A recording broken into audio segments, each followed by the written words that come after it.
All right, what's up? Good morning. Welcome back. We are here again, working on some stuff in CircuitPython world. For anyone that's new, if you don't know, CircuitPython is what I work on this stream. Most typically, occasionally we venture outside those bounds, but most weeks it's CircuitPython.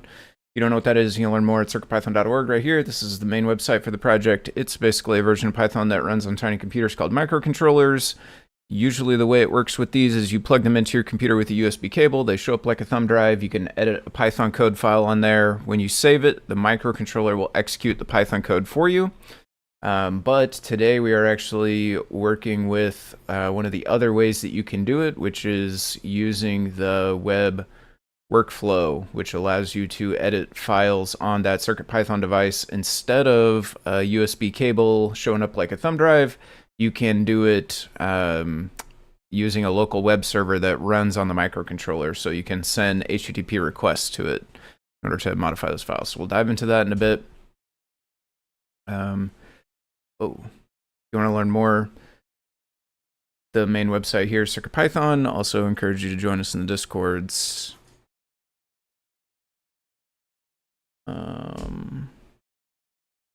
Yeah, let me find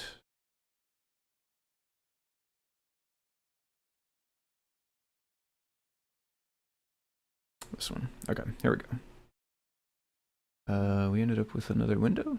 Here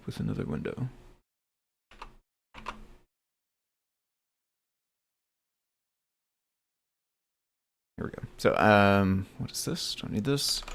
As always, thanks to Adafruit. Adafruit makes CircuitPython possible by paying a team of folks, including me, to work on it, as well as people who work on lots of other open source software. So if you want to help support them and CircuitPython and those of us that they allow to work on it, that pay to work on it, then one of the easiest ways to do it is by purchasing hardware on their website, adafruit.com, which you can do here. It looks like there's some interesting, what is this? Red aluminum, a servo arm. Okay, interesting, fancy. Snap enclosures, some through hole pin pogos this week. You can get yourself microcontrollers, also all kinds of doodads, widgets, what have you, to hook up to your microcontroller. Make interesting stuff with. Look at that! Wow, that's crazy. Is that Phil? Will be maybe? I'm not sure. I haven't seen this before. It's like a crazy LED globe thing going on.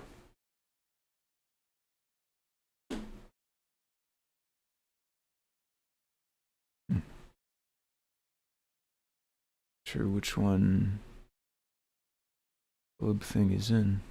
It's in one of them.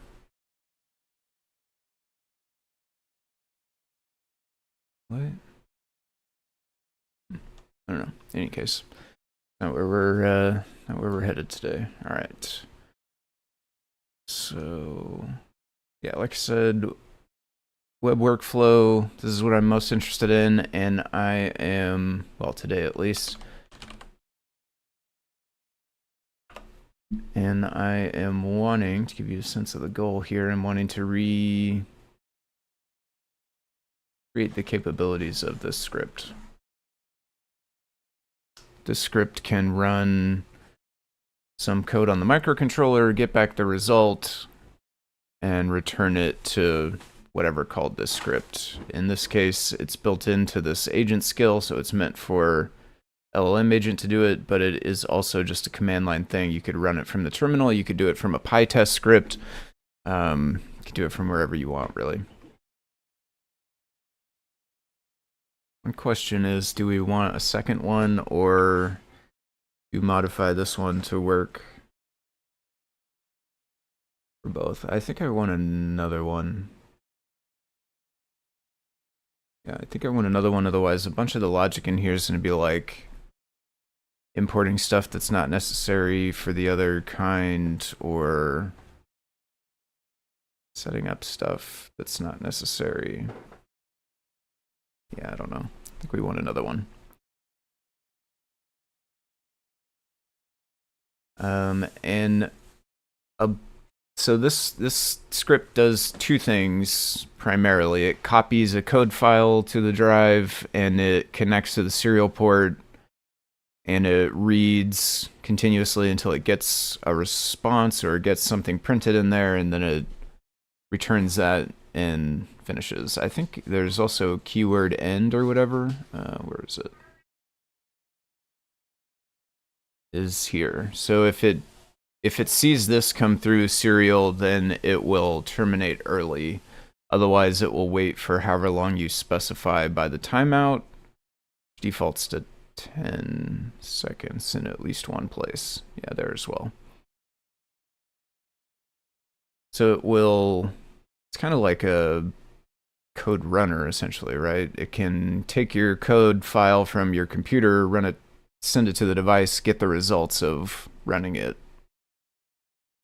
And like half of this is already covered by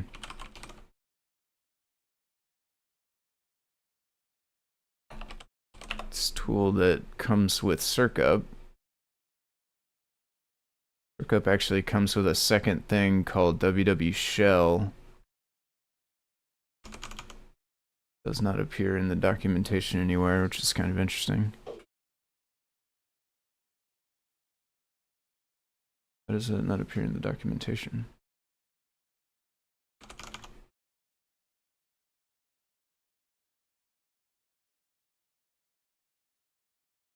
think changed in docs.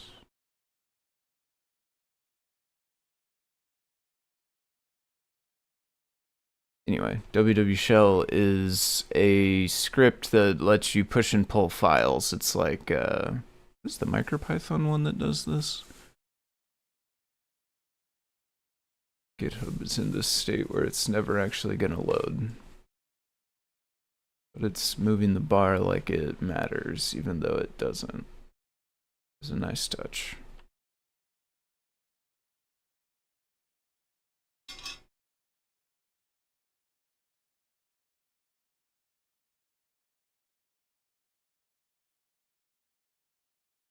Yeah, it's not going to load.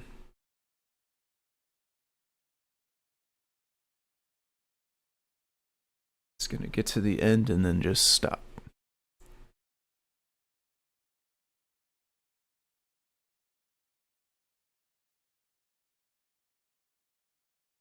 Yeah. But don't we feel better for having had a false sense of progress?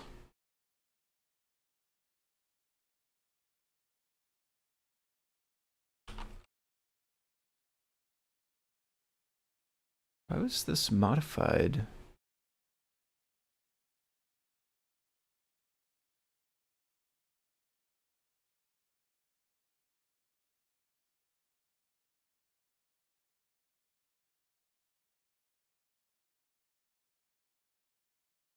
I don't know where that file comes from.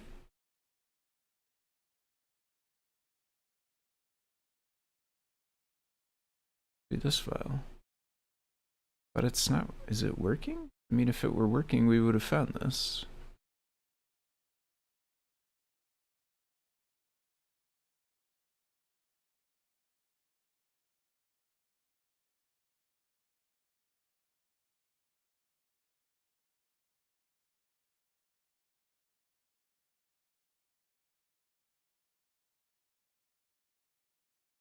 I don't think that that include works.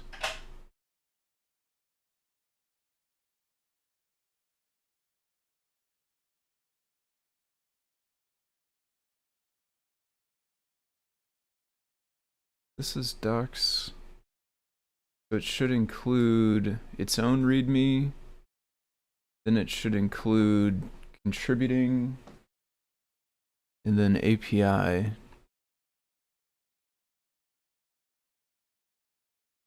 It does the API.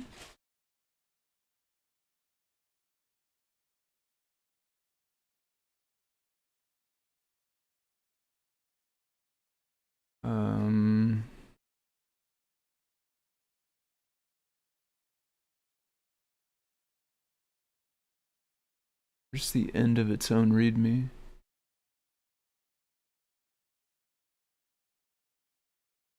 Sorry, this is kind of a tangent.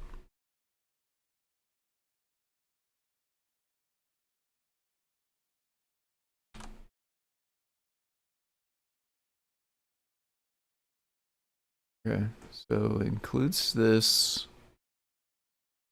The end of this is here, and then we have contributing.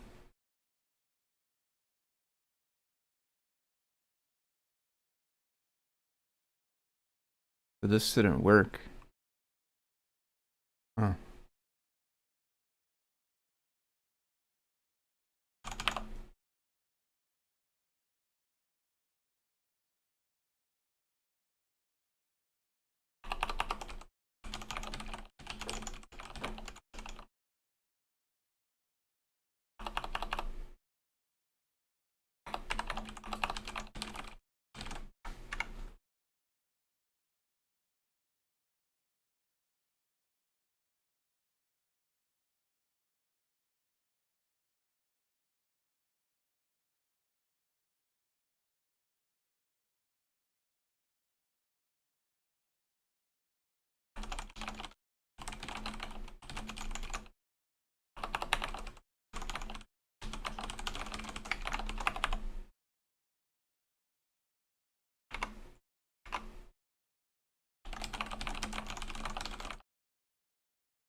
Yeah, find gives us nothing.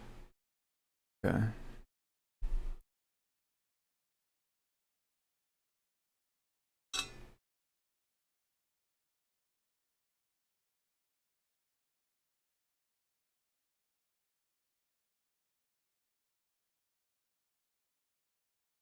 Okay, look into this later. It's good to confirm it and get an issue though. Okay. Anyway, there is a tool, despite it not appearing in the docs, there's a tool called www.shell, which does the file pushing and pulling part of what we need, or pushing really is all we need. We can copy a file from, looks like put is what it calls it. We can copy a file from the computer to the CircuitPython drive, not using USB, but again, using those HTTP requests.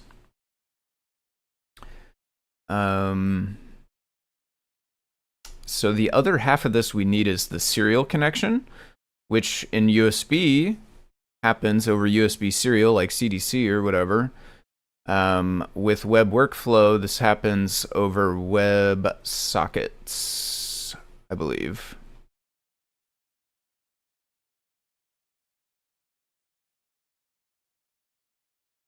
So this is all file stuff, getting, putting, CP serial.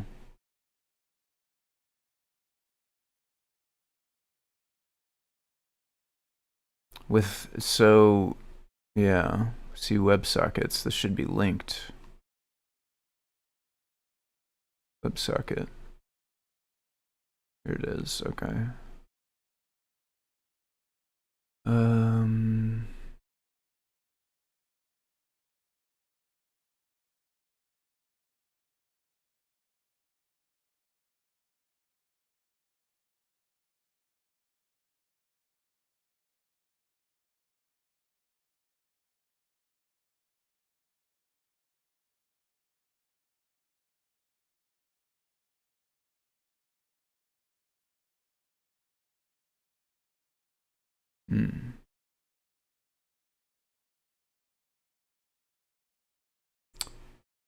This section should contain the endpoint, and ideally like something that shows how to connect to it. So CP serial And we need to connect there. And we need the correct header. Okay, so let's start with trying to get connected to this. I have the docs also pulled up for WebSocket client, which I think is what I'm going to use for the time being. I'm just going to make this here. It's kind of random, but I don't know if it will end up in this or a different skill or whatever, but just so that there's a place to put it and run it and do stuff with it, I will call this www run, because I'm going to want to be running it from the terminal, I think.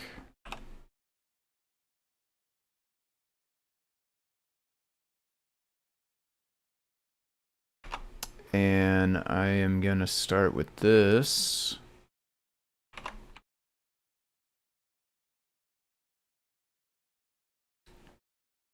So I do have a microcontroller connected. Is 229.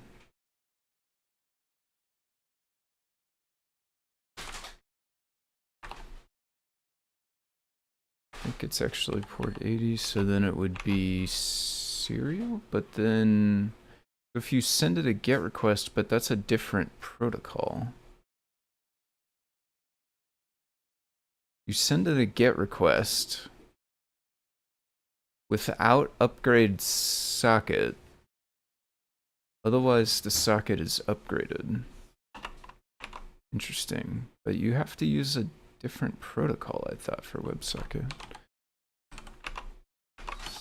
Serial slash.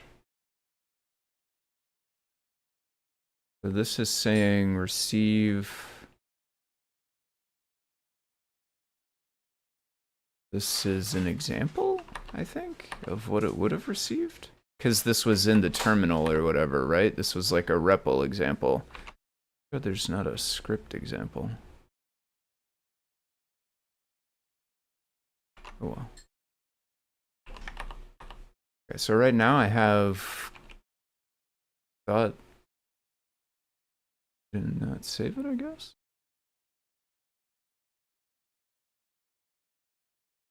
Oh no, okay, I see what I did. The old swaparooski backwards again.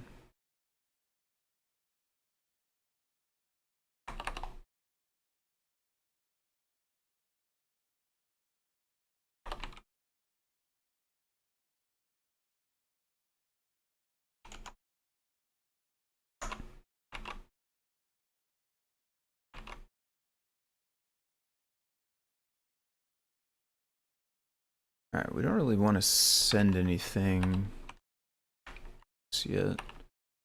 Receive is going to return. I don't know what it's going to return or when. Try this. Well, it's not going to work because I don't have the library, first of all.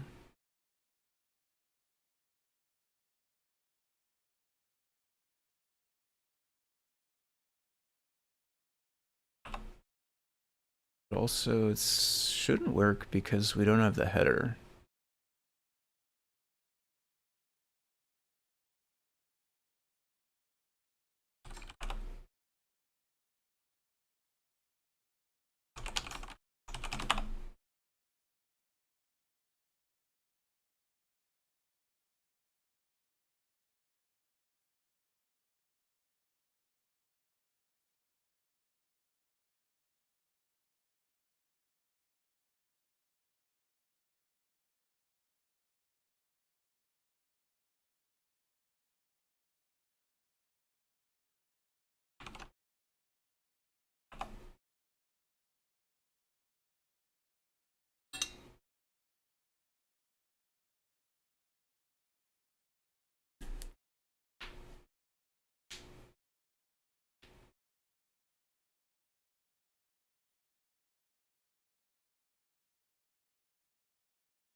Okay, very good.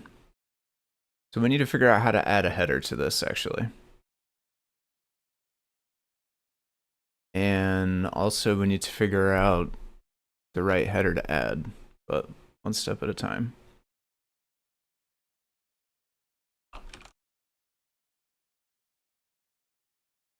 Okay. So inside of connect, we can pass header. It's a list. What? Oh, okay. It's a list of key value pairs as strings. Fascinating choice. Why is it not a dictionary?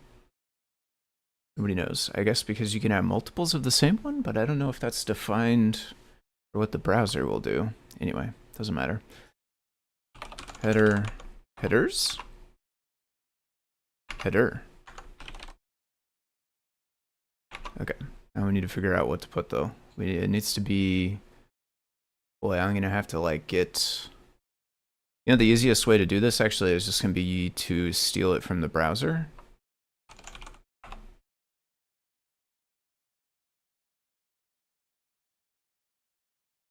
What? Yes, that's what I'm trying to do.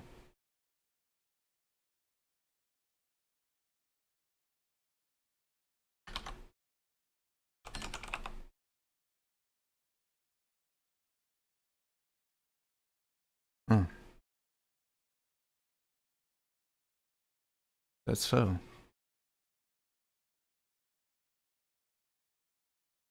I don't know, boot out. Hmm. Well, I just edited this. That's so not true. Well, no, it is true because I edited it through USB, obviously. Duh. Okay.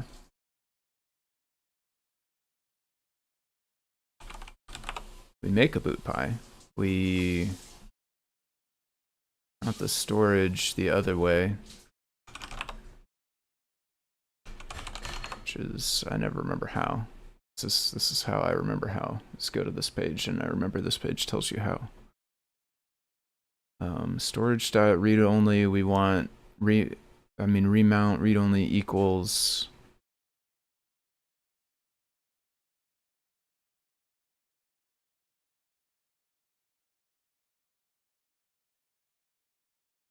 false. We want storage remount read only false. I took a backup of this a little bit ago.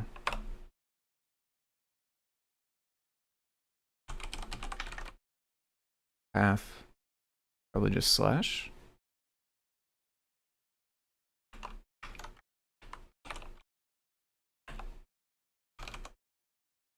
And I don't really need to use a button or anything. I could always get it back through web workflow or REPL.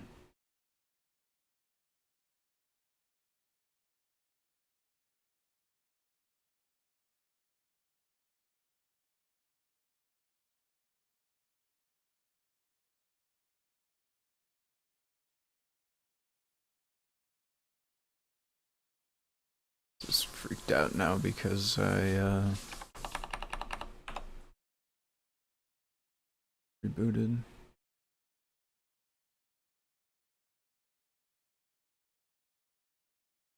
Okay.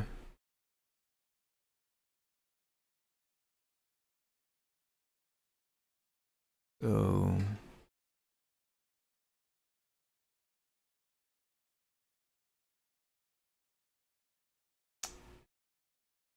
version? Maybe version doesn't require the header? Maybe the header's not here?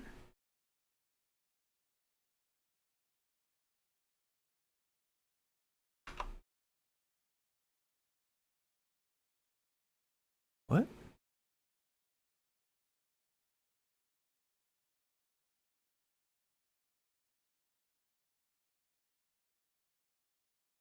Why do we not see...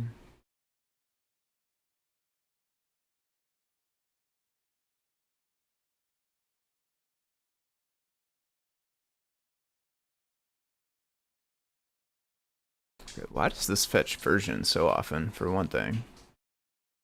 Does it need to be doing this like once every 2 seconds or whatever? Seems excessive. But more importantly, why do we not see this anywhere inside of here?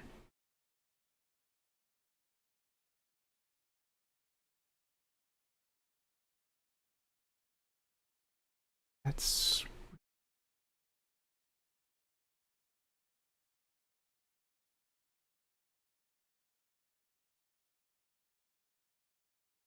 connected back here.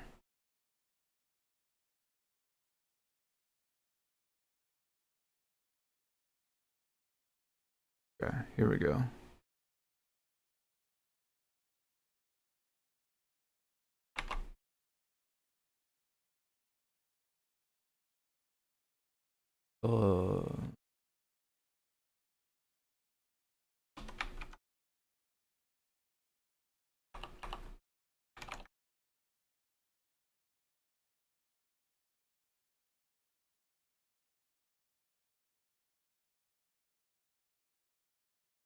Unauthorized.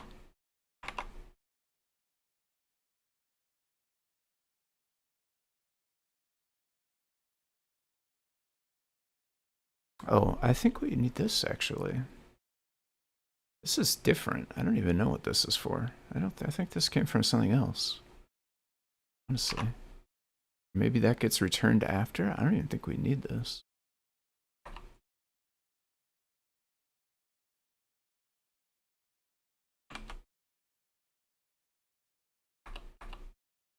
This one I think we need. It should be like this, right? Or no? Header.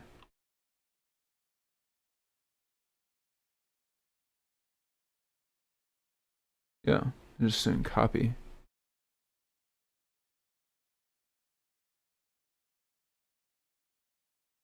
Okay, there we go.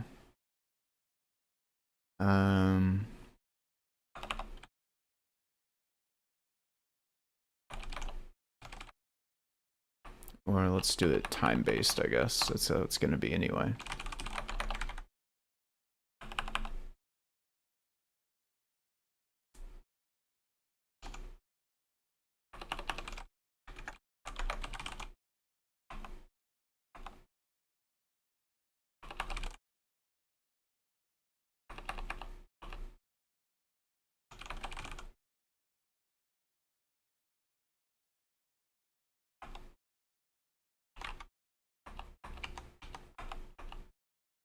But does this block? If this blocks, then that's not going to work. I mean, it will in this case because I have a loop that's printing, but...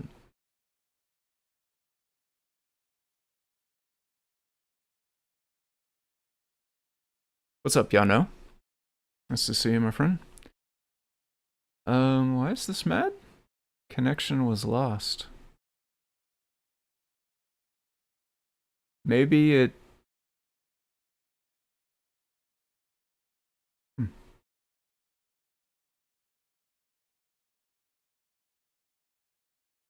Always lost after that.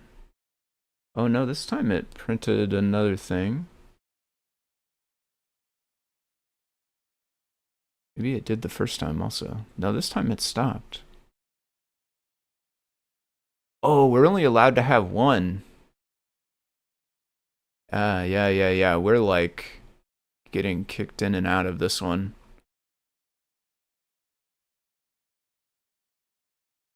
Oh, I shouldn't have done that.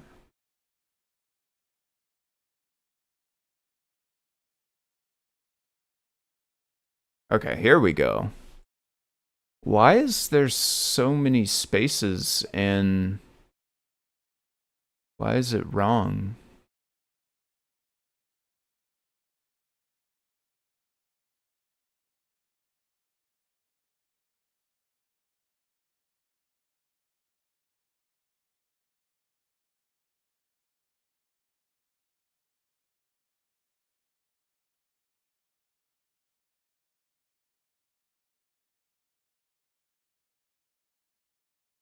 Does this not print a tuple? must not print a tuple. I thought this would print a tuple.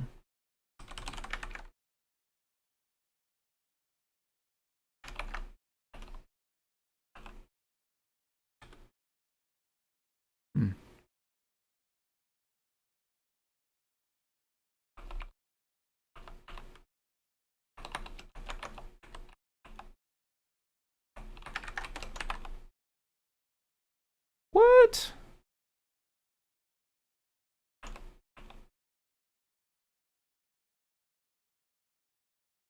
If you set a variable equal to it, then it's a tuple, but if you print it, then it's not. How does that work?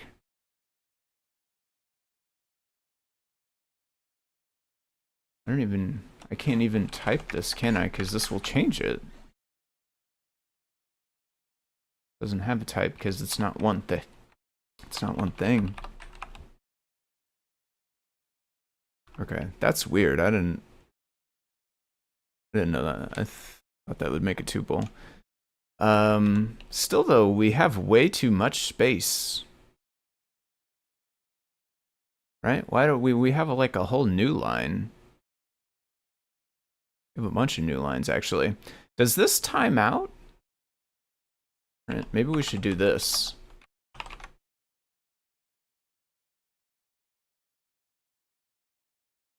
No, we still have so much extra space. I think... But why would there be a new line between them? So a bunch of space in between, I could kind of see because, like, presumably the WebSocket communication has, like,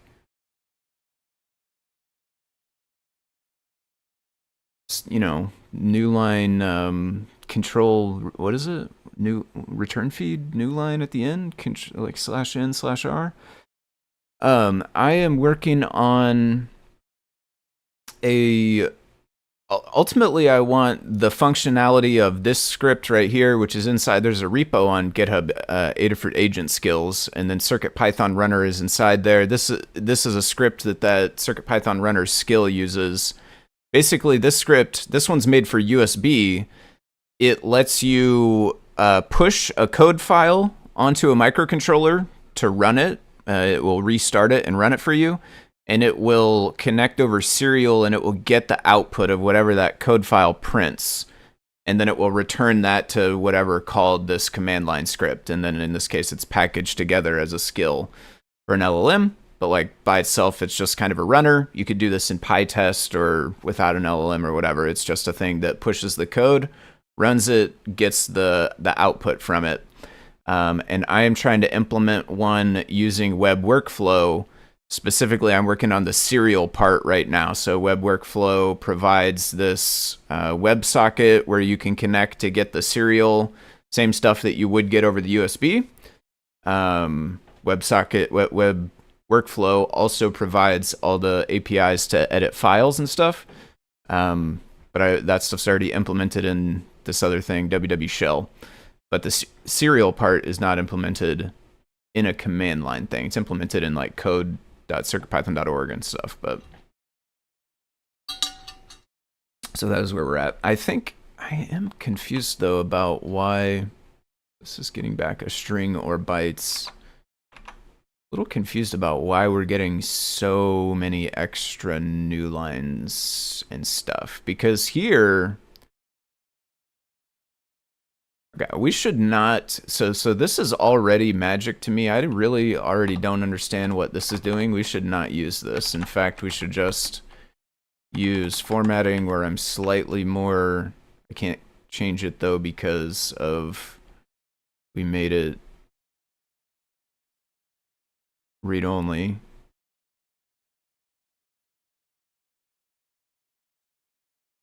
So how many times will I forget that I made it read-only and try to edit it in PyCharm?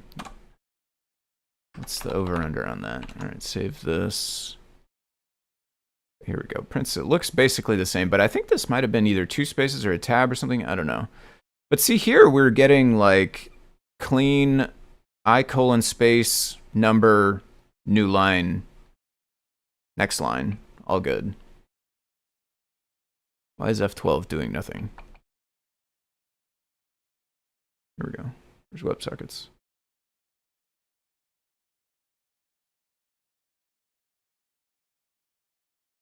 Wait, where's the data? How do I get the data? Oh, there it is.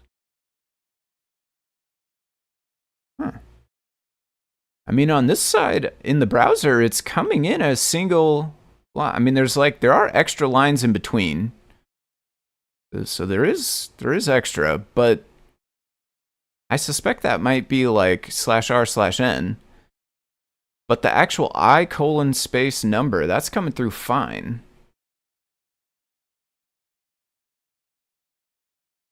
So why, when I run it here?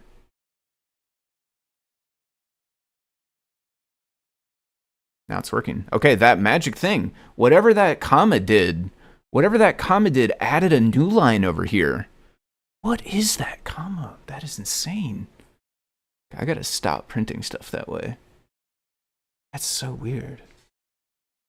I think it depends on the types of values. I'm pretty sure that will make a tuple in some cases, depending on the types of the values. Anyway, doesn't matter because... Okay, we're good now. So I do think... So there is a bunch of empty here. I think...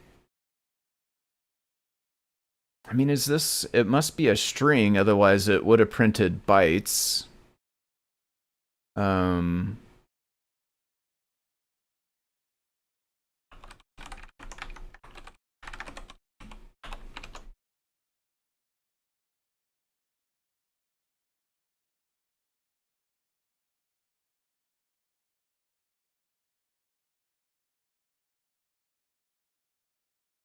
Interestingly, it would also be a non-empty string in these cases here, because if received should be false on an empty string, so it would not print this stuff, which is interesting. So maybe it's receiving the new line on a separate iteration? Let's print the bytes of this, though. Let's say received. Can we do, what would it be? This thing, right?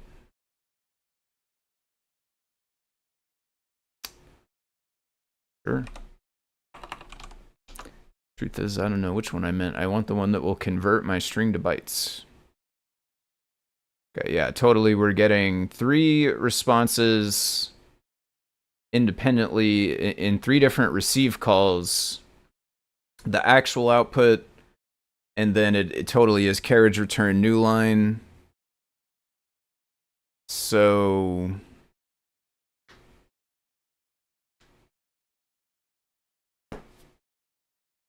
realistically, we want to be putting this back together into a coherent output that could be compared, because like half the point ultimately is to get to a point where this could be used with like PyTest or something, right? Where you could run a test against a device that's on the network, and you could compare to like a prior run's output, and if it differs, then it could raise a warning or whatever to say like, hey, this used to work and it doesn't anymore, or it used to work this way and it doesn't anymore. It may not be that it's broken, it may be that it's changed, and maybe the documentation or the test or something else needs to update, but so I wanna get like lines if I can. Can this receive line? Frame or data? Interesting. Are any of those analogous to lines?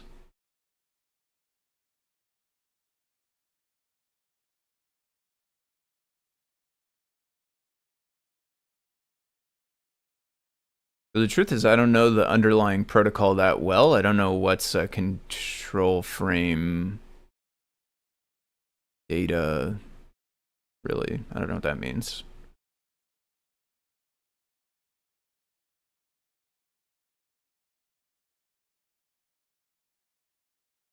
frame object.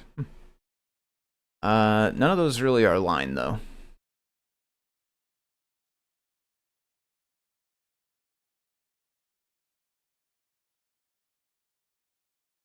I think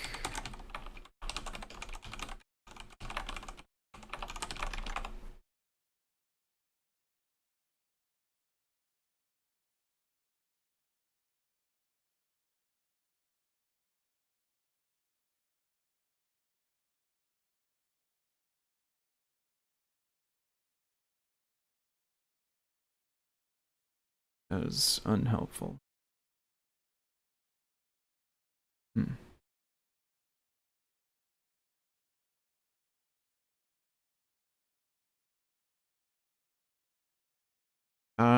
I'm almost thinking we should like be building up a string buffer. Maybe just omitting the carriage returns.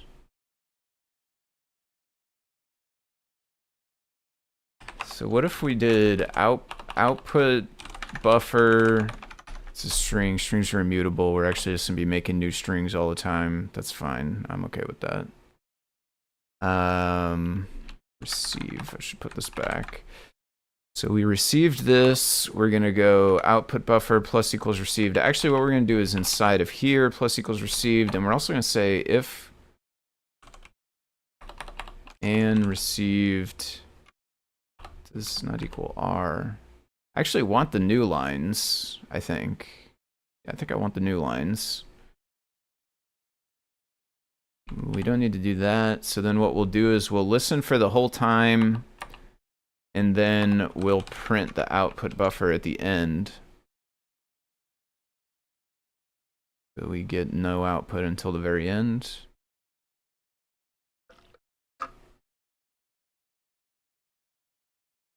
There we go. But when we get output, it looks correct. It has everything all in the lines that it would be in if we had read it through serial instead of WebSocket workflow stuff. This one is a little bit awkward, I guess, but I don't know what's up with that. That's weird.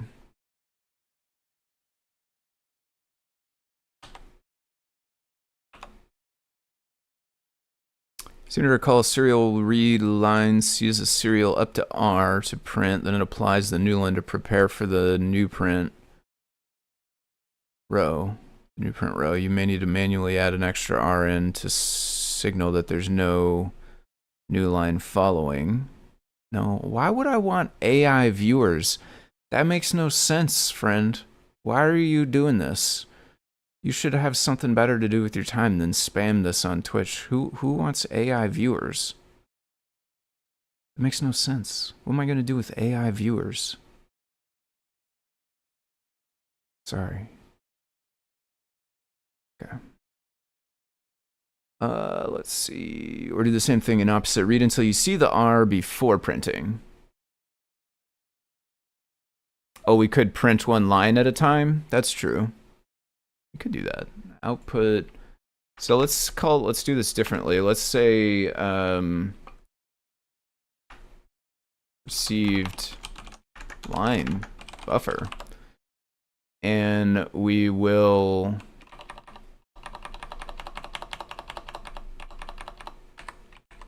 continually add to it until we receive the carriage return.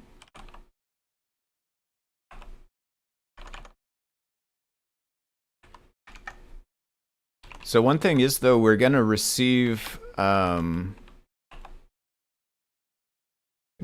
new line afterwards.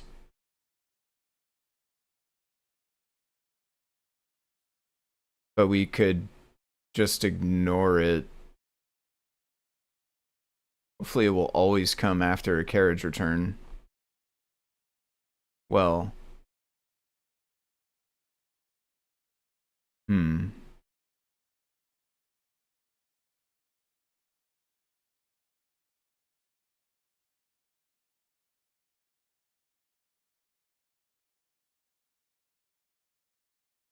We can't just always ignore new lines, because then if there were actually new lines printed, like if the code was trying to print things across multiple lines, we would be ignoring them.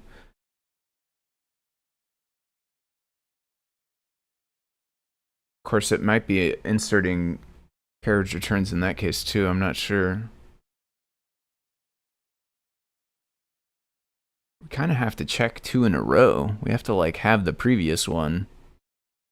I guess we could always add it. So here's what we could do is we could always add it. So we receive the byte if it, well, the data, it's a string actually. We receive the data. If it contained anything, we add it to the buffer. As long as it contains something, we add it to the buffer.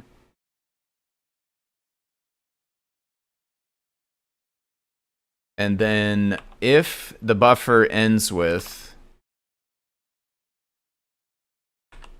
both of those, then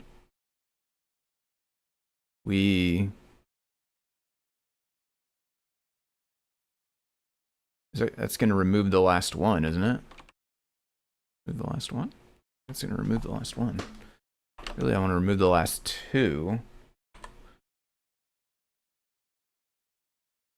And just print it.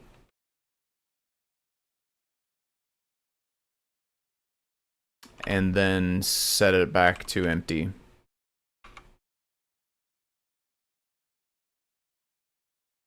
And then we don't need this.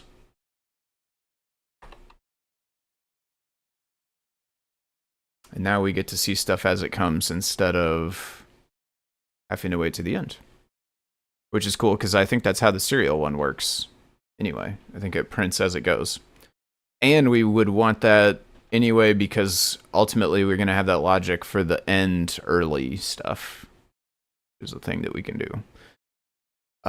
Cool. Okay, so we can connect, we can get the serial output. So that is enough to then be able to smash together the rest of this, I think. So let's... Honestly, how do we want to do this?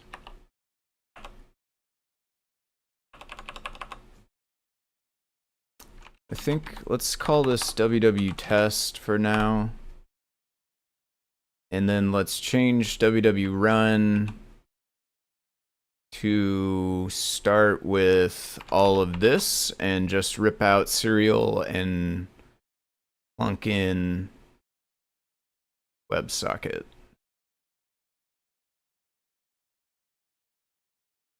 No more serial.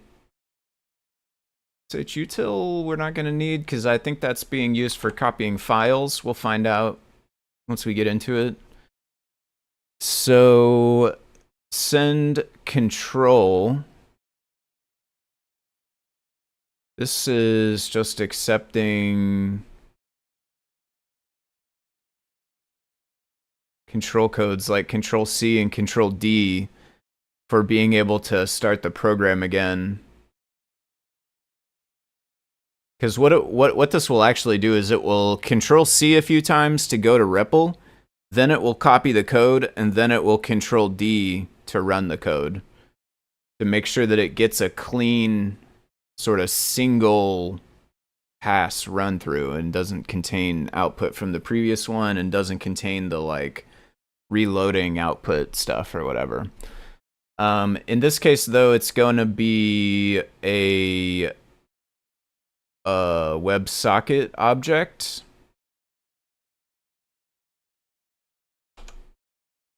WS, which is a WebSocket.WebSocket.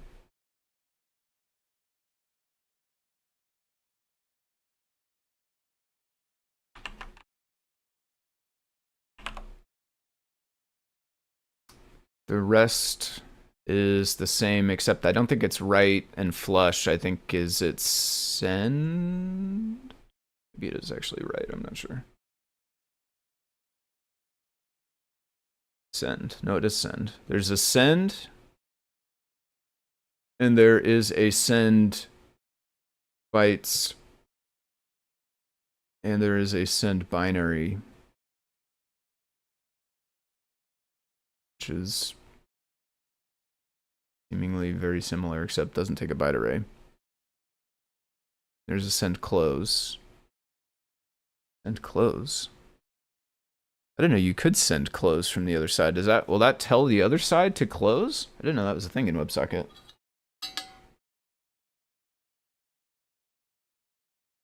I don't think it matters. Yeah, so opcode, I have no idea. I'm just going to leave it default. Hopefully that's going to do what we want. I think that just bytes is fine. So, in fact, this is already making bytes. So ws.send, and then we just don't need to flush. So wait for prompt, ws. This has a timeout. It goes buffer, end time timeout, wait for this. So this is going to try to send control C, I think. For prompt, I think so. Yeah, I think that's control C. Start. Wait for, well, so while loop for half a second. In waiting, do we have? I don't think we really have an in waiting concept. That's like a serial thing. I don't think we have that really. Serial in waiting. Then read. Yeah, I think that's just kind of like a flag that says if there's data. In our case, I think we should try to just read the data and we'll see what we get. One question is, would we want to be doing this line buffering thing? So what this is doing is actually just reading, putting it into buffer, and then it's actually just looking for this anywhere inside of there. It's not caring so much about individual lines.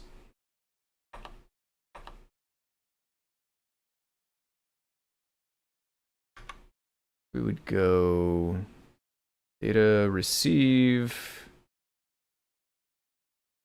It's coming to us as a string this time, so we don't need to be putting it to bytes.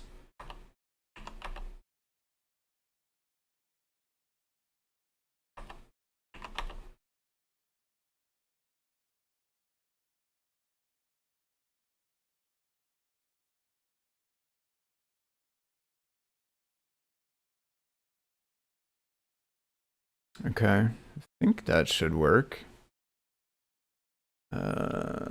Set to receive with a timeout. We could set the timeout. I think you do it when you connect, or there's a property to do it. I don't think you can do it per receive. Yeah, like receive itself does not take a timeout, but there's a timeout property, and I want to say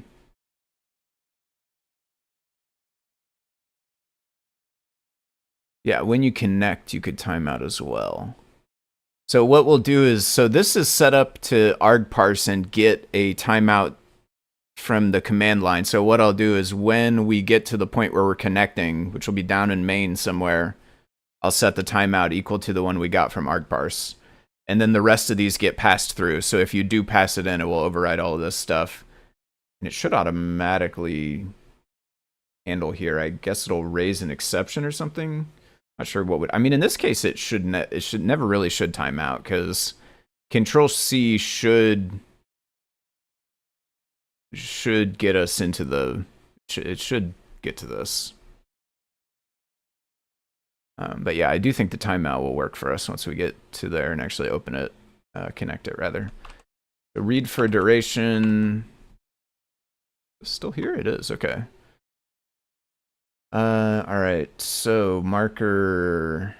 Okay, this time we will want this receive line buffer stuff. Maybe even a longer than a 1-line buffer. It actually already has a line buffer.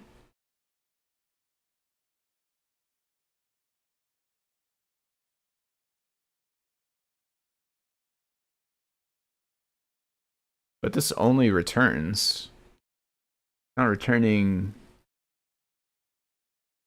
Not returning anything. Is this used?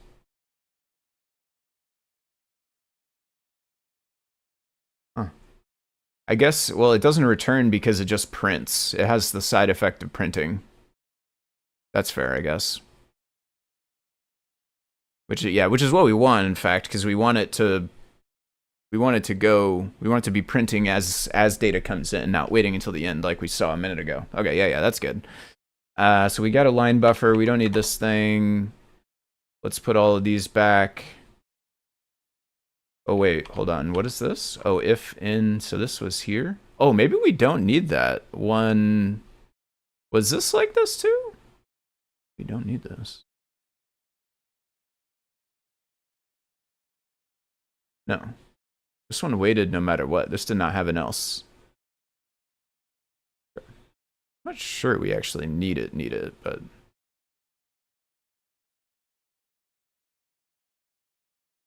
here it's different. It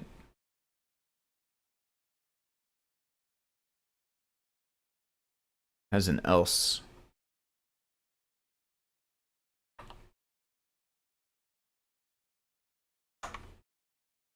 Okay. So data, again, that's going to come in as a string this time.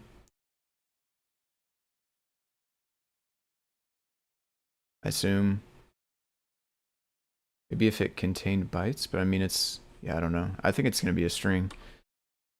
Read in waiting. I don't know what this, we don't need this. WS, it's actually receive. If there's data, I don't know, this may not be necessary. I don't know. It may just not return if there's no data. I'm not sure.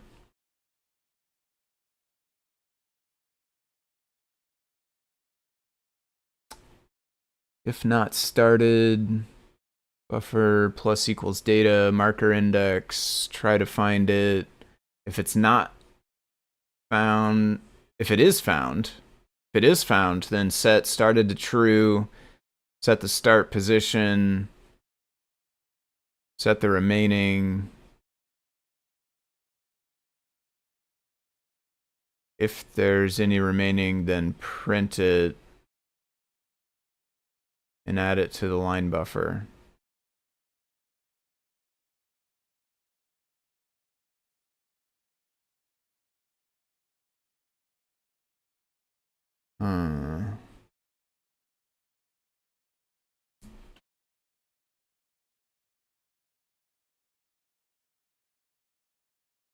So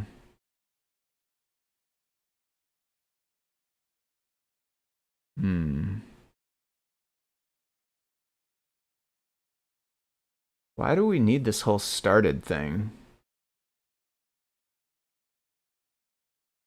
I guess because it's trying to cut out all the stuff from before. Seems like it's trying to cut out all the stuff from before. Yeah.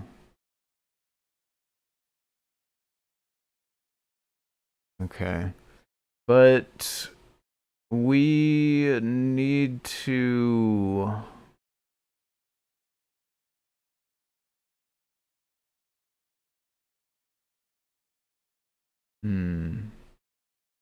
We need to be doing something like this.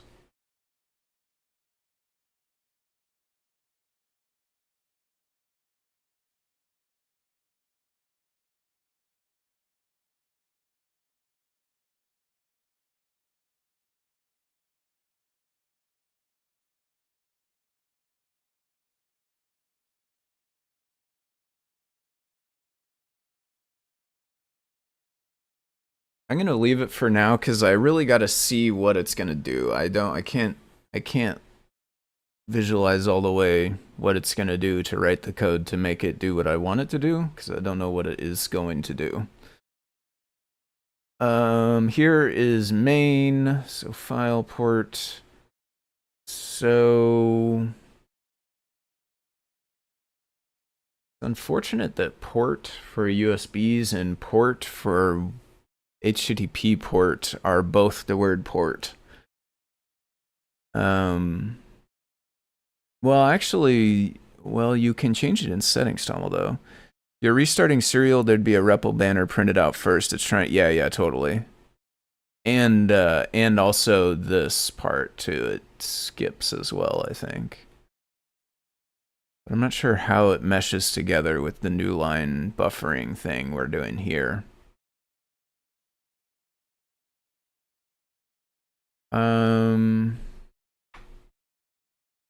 So I think for this, we will not actually have... We'll not have a path. Instead, we'll have a host. And it will default to CircuitPython.local.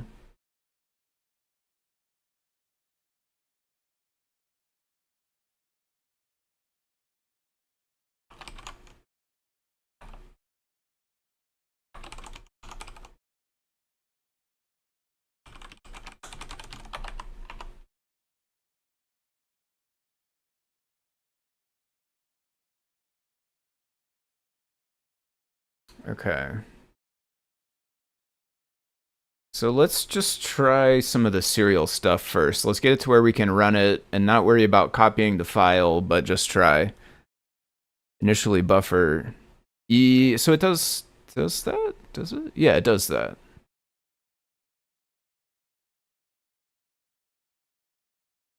Well, this one does that. And then this one is what skips the sort of like startup banner and the code output thing. Yeah, so it has two different functions for those two, but they're both just kind of like reading and looking at the output and then skipping ahead once they find it. So we can do this. You could probably do a with on a WebSocket. I'm not sure. We'll worry, like eventually we'll put auth in here and we'll do it correctly. Right now I'm just gonna hard code it. I will change out this though. We'll put, gotta get it. What is it? It would be args.host 229. args.host. Okay. No more with. So WS here. Destination path. So we're just gonna skip the copy. Could skip the sleep for now. Could skip the control sending for now.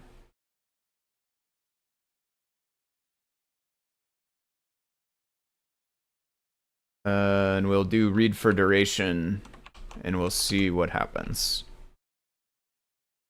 Okay, but we will need to pass host, so I have to stop doing it with run like this. Do it more this way.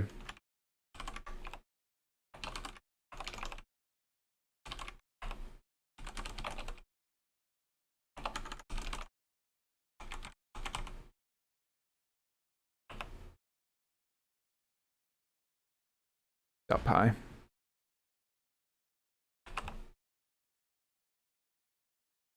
It's inside scripts, actually.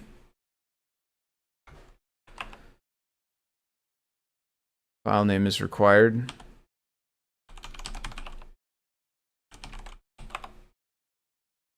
Unrecognized arguments file name. Has to be, it's not a named argument.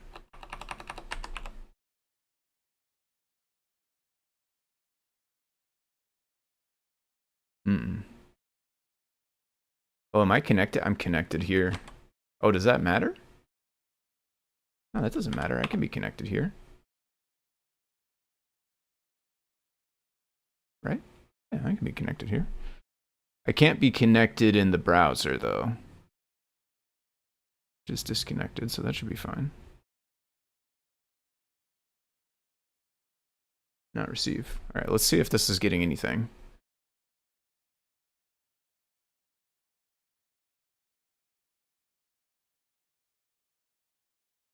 So theoretically, this tried to send Control C, data receive, data. Does this receive anything? Yes. But never the prompt. So Control C is not working.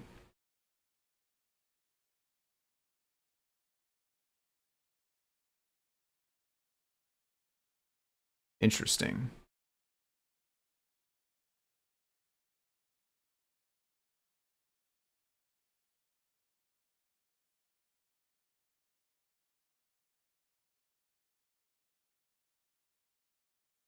Should we send Control C again if this is false? Is that too much?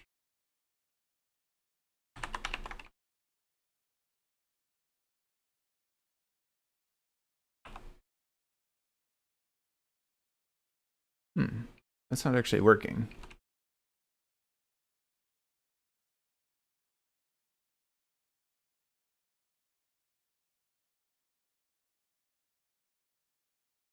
Okay, maybe before we integrate all the way with that, we should try to get Control C working in the base case here. So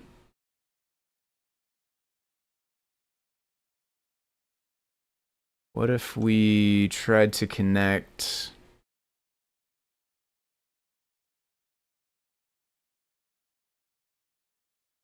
What if we printed one of these and then we tried to disconnect? Well, not disconnect, but we tried to Control C at this point.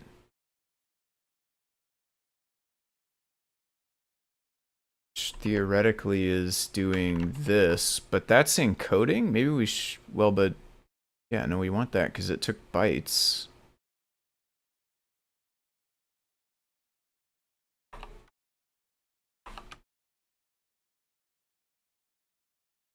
That's not right.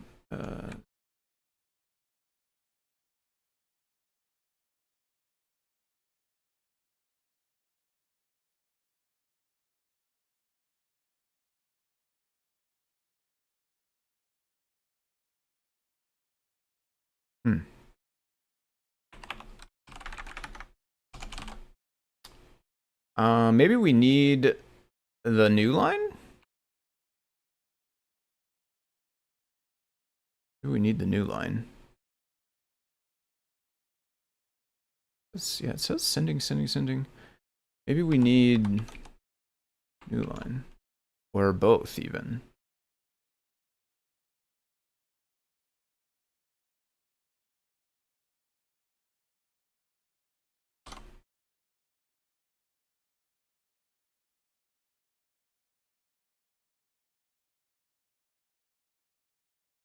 Huh.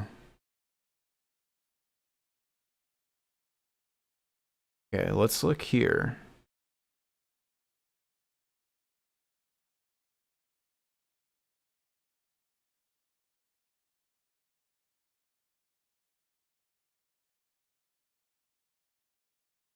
Oh, you can't press Control C here?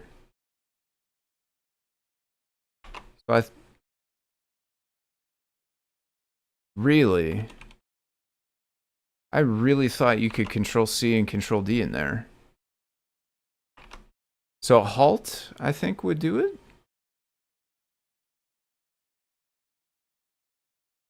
No, that's not doing anything, actually.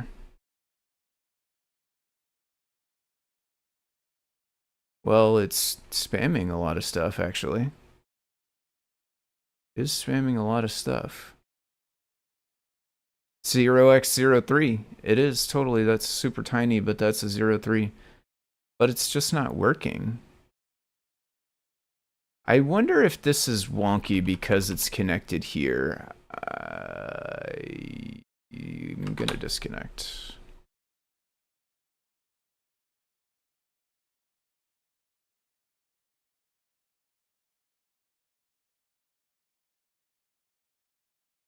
Hmm.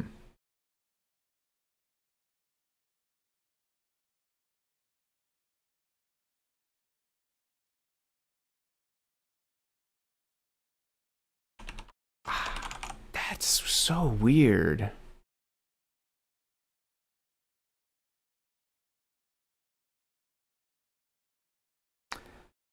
I really, really, really thought you could control C here.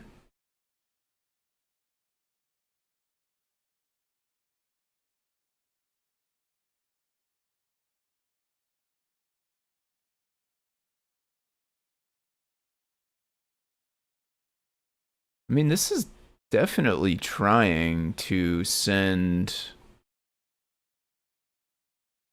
Control C, Control D, it looks like. 'Cause it switches between 3 and 4. Again, it's super tiny, sorry, I can't, like, I don't know how to make it bigger. Can you really not Control C here? I really thought you could do that. Now I'm like, is my device broken?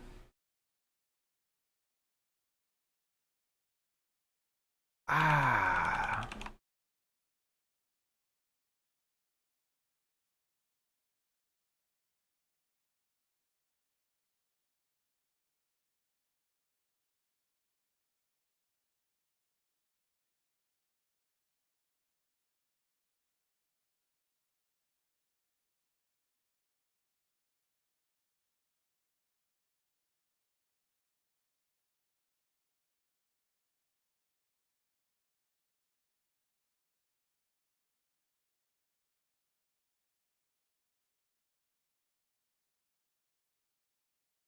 None of these are running.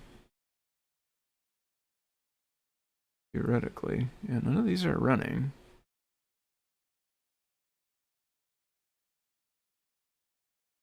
What?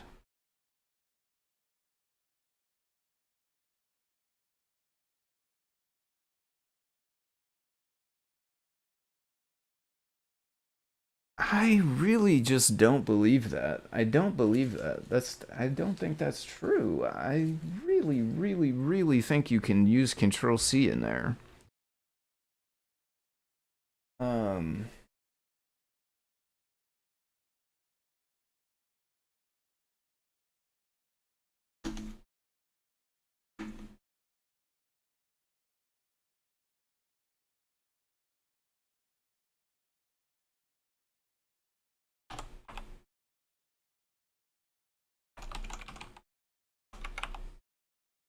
oh.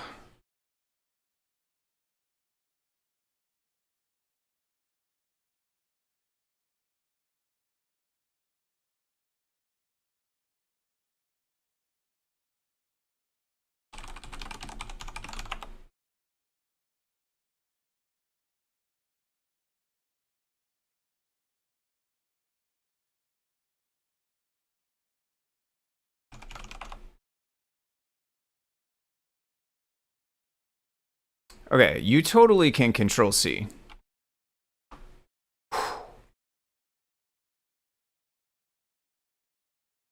Um yeah. So why can I not on the device that I was using? So this is a sparkle motion, which I just changed over to. But before I had a Feather S3 TFT.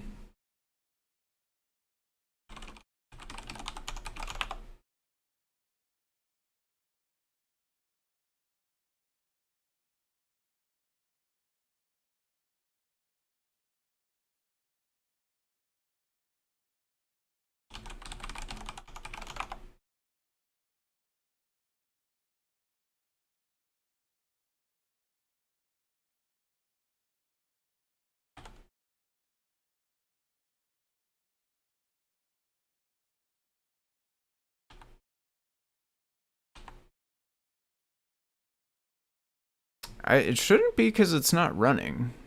So this one's not running, otherwise it would have the run, the stop button would be red. I try to kill it further, but and then this one is not running because I have control over the terminal, so it's not going to be running.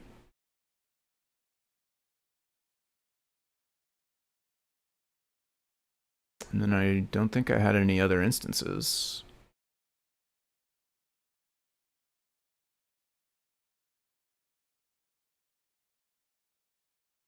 This one's not coming back though either.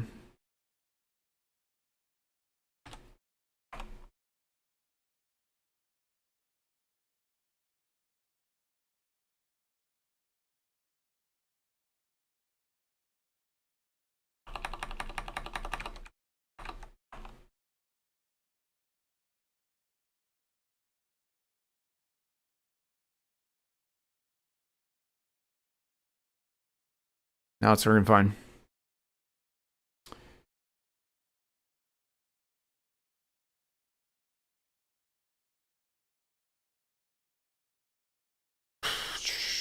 Okay, so launch the code. Disconnect this. I'm just going to close the page. I'm going to disconnect this. I'm still unclear on whether the whether the USB being connected matters or not. We're going to run this. And this should, whenever it receives a full line, it should send back Control C, which is what I think that is.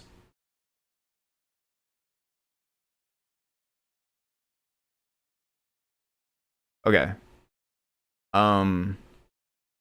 Somebody, not trying to point fingers, but somebody set up what is effectively an infinite loop here, because now it just receives a full line that is this, but it sends back another one which just hammers Control C again,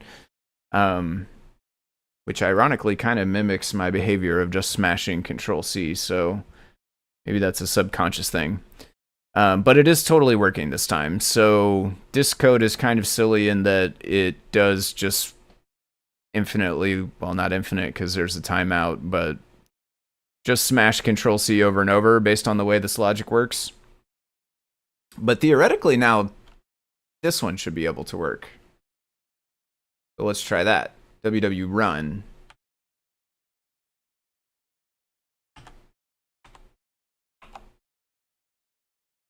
Namespace has no path. Okay, so we got farther. We made it. We're good. Okay. So what happened here? Arg's path doesn't exist.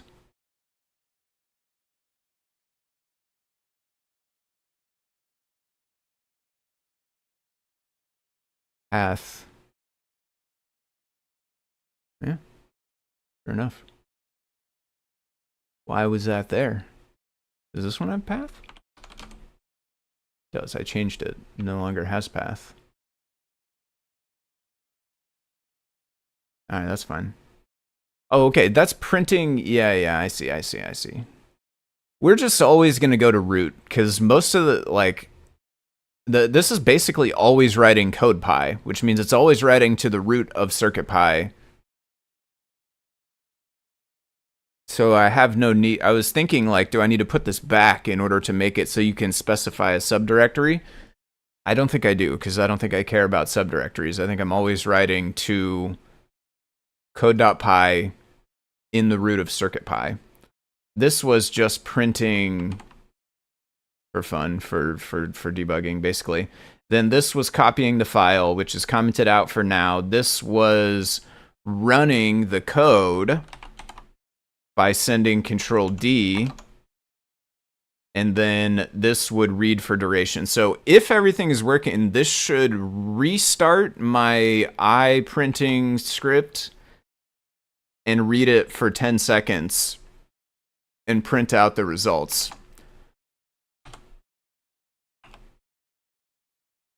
There we go. Nice. All right, so yeah, we got our Control C to restart it. Well, Control C to go to the REPL and then Control D to restart it. It happens to be a 1 second loop, so it's able to print 10 times because we had a default timeout of 10. Okay, so the serial half is all good. Now we just need the copy file half, and I think we can just use the thing from Circup to do that, www shell. So we could run it as a command,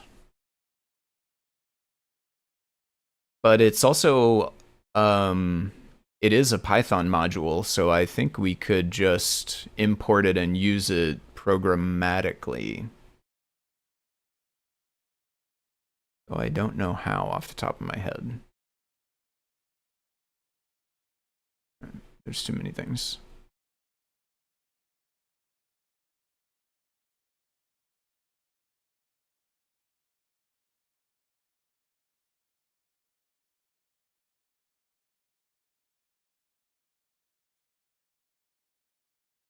I should have done new window.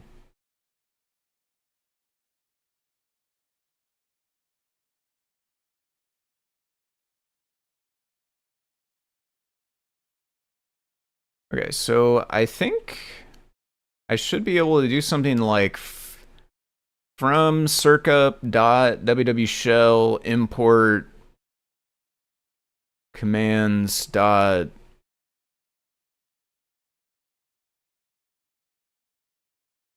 these or something.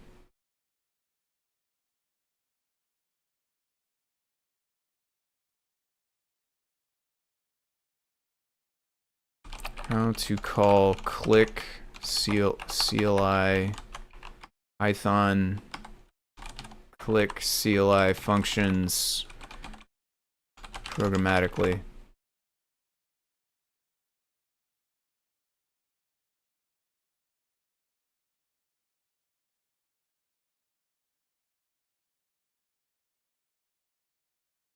So I think we could import the function and then call it as a function and then pass a list of arguments and then pass standalone mode false. Yeah, that's all sounding familiar. So put is the way to copy a file to the device. So we want to be importing the put command, put CLI in this case actually.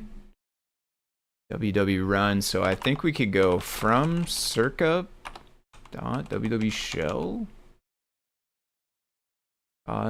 commands or put CLI. I don't know if that's true. Okay, it didn't fail.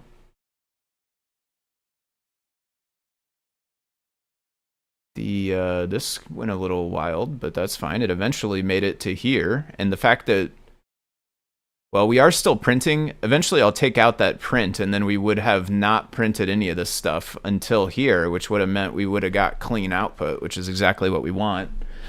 So this seemed to work. Print the type of put CLI. Did that actually import a function?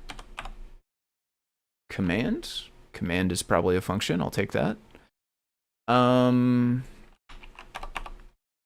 Okay, so when we want to copy the file, what we're going to do is... So dest path, we know that we're going to end up at CircuitPy, I think. Just the root defaults to nothing. Honestly, I think we just want to keep that. So I think we could, well, we want overwrite. So I think the arguments are going to be put CLI. What was it? Standalone? Is that right? Yeah. So put CLI file name. So the actual file that we want to copy, which is in args.filename. Args.filename. I don't think we care about Location default should be fine.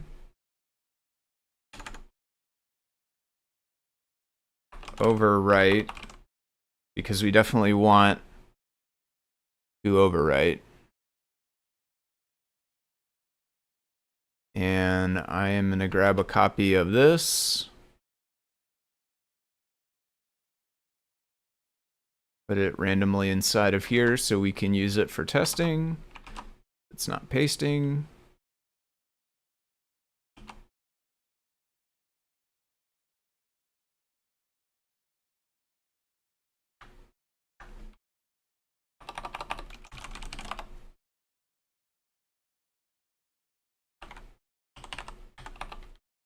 All right, I'm going to start it on 10 and add 2 each time. That way we'll be able to see that it's different.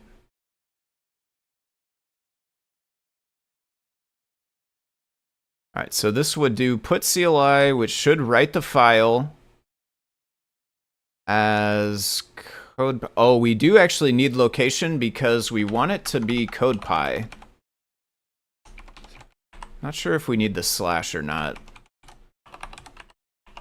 Yeah, we do need location because we want it to be CodePy, not whatever its name is on the PC, right? We're renaming, so it's like something.py here on my local file system, but on the microcontroller, it's going to be, we want it to be CodePy because we want it to run when we Control-C, Control-D, right?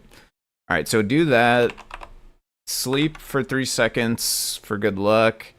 Control-D to start the code, and then read for the duration.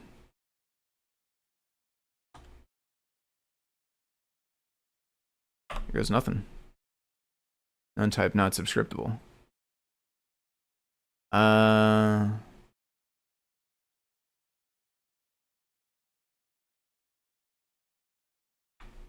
exists. Location file. Backend. Required. I don't know. I'll be right back.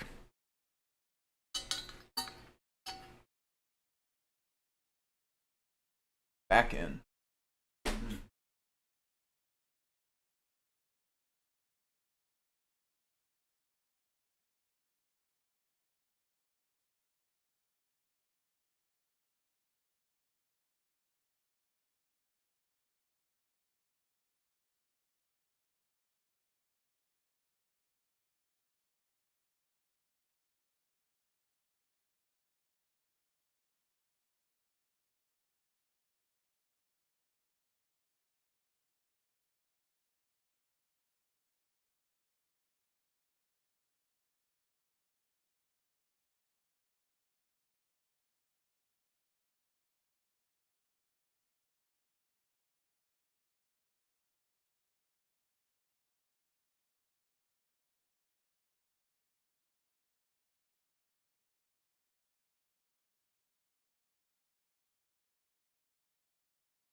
Okay. I have a theory. This might be mad because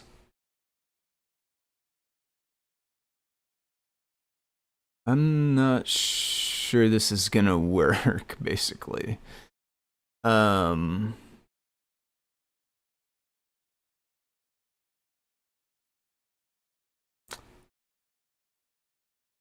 Kinder might be to rename the existing, but it's not an essential detail. Yeah, we could do that, give it a backup or something.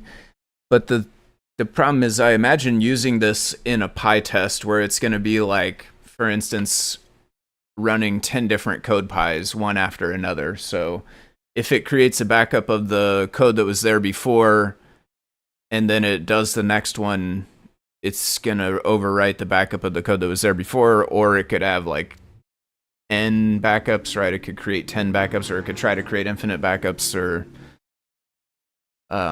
something. But this one here just replaces it.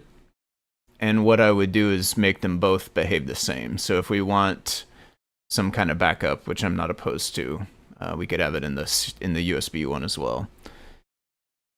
I don't know if this is going to work because somehow we need, so for www shell, it kind of needs some of the other arguments that belong to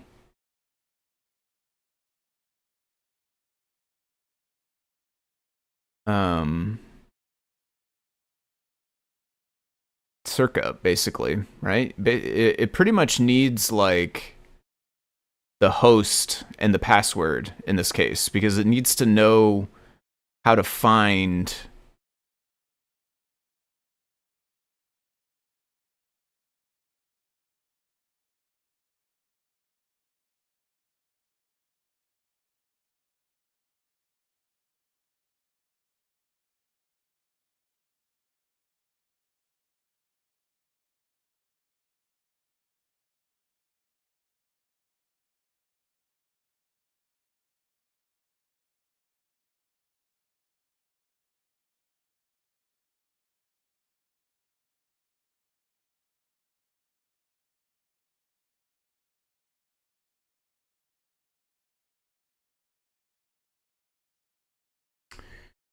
it's kind of like the way this works is it gets past a context here, and the context has the backend.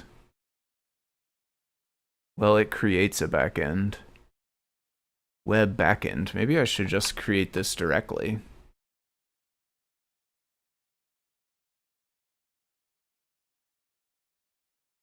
This looks more promising, actually. We should just create this directly.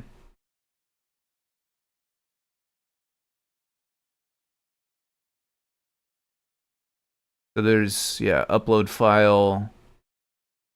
Yeah, this is what we want. Instead of trying to go through the command line function, we could just go to what it calls, which is the backend function. So this comes from where? This comes from backends. Circup.backends, web backend. And then we're going to create it, and then we can use it. Okay, let's do that.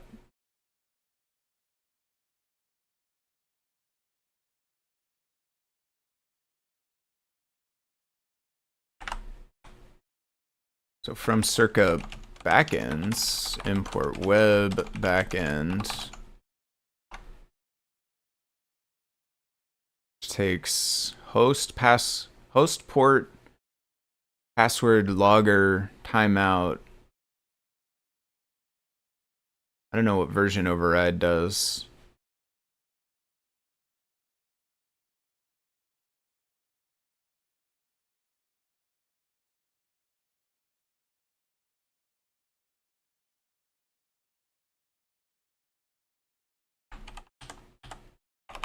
So web backend equals a backend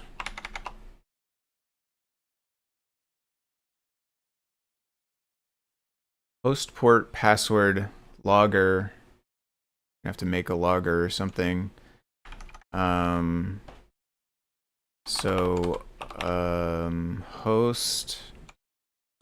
args.host. We don't. I mean, I guess we could go back to doing a port. I do have a port. Default is 80.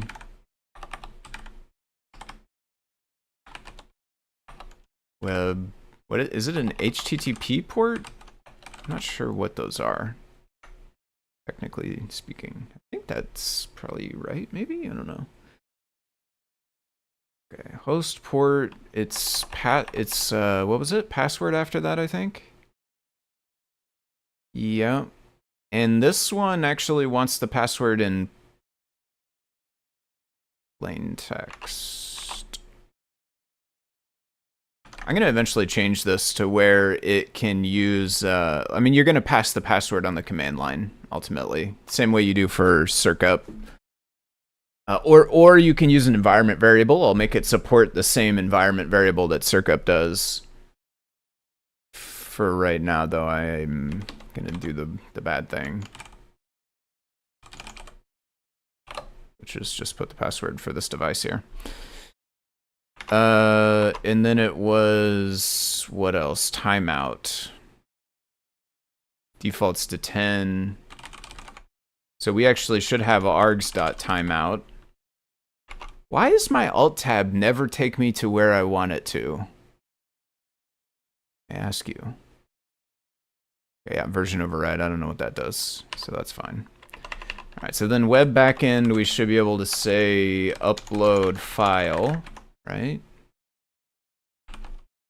Upload file, target file, location to paste. So target file is arg's file name, location to paste is CircuitPy.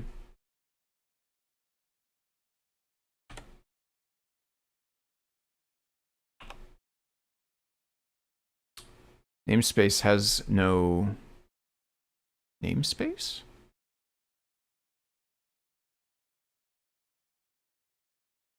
Oh, we don't have a timeout. Wait, what?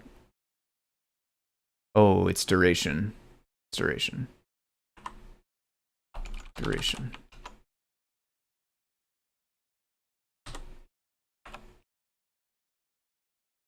Logger. Forgot logger. Logger goes where?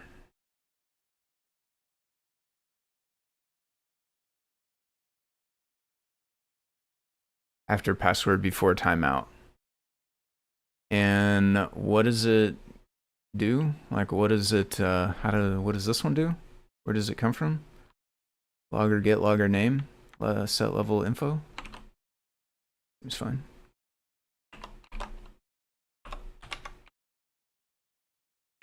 Version override would be to receive something other than the latest. In what context receive, though? Receive... It might be the API version.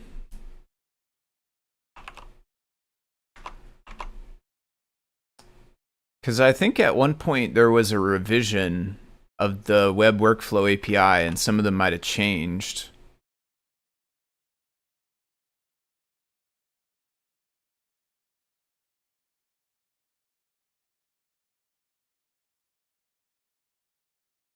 I'm so this alt tab is killing me here, never going to the place where I'm expecting, and then I'm getting lost where I actually end up. Okay.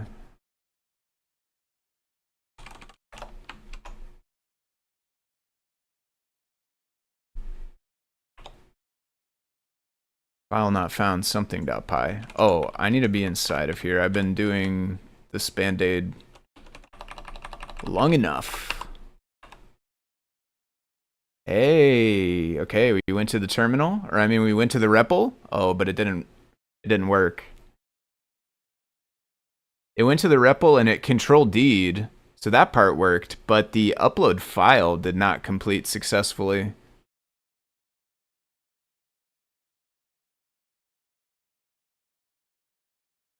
Also, I want this to print. I want the logger to print. How do I get a printing logger? I don't really ever use the logging module. I just print stuff. Get logger name rotating. Is there like a print handler?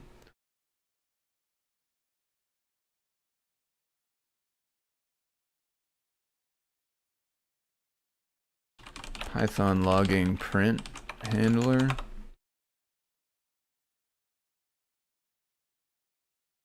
Stream handler.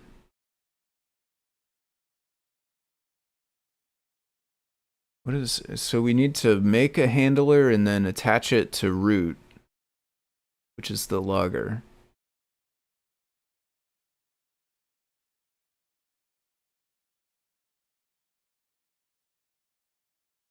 We have a logger, the level is set, we need to have a handler.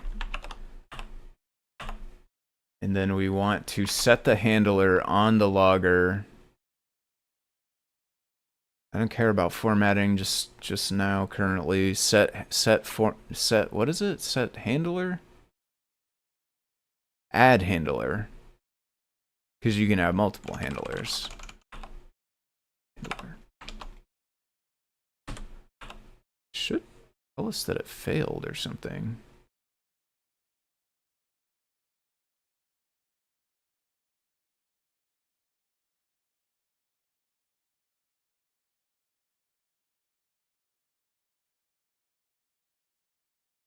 Hmm.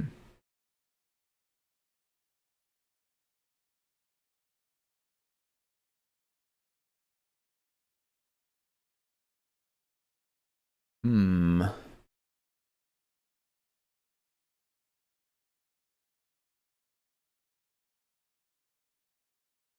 Is this trying to do anything in the serial? I don't think so. But one thing I will say that's weird, there's this install file.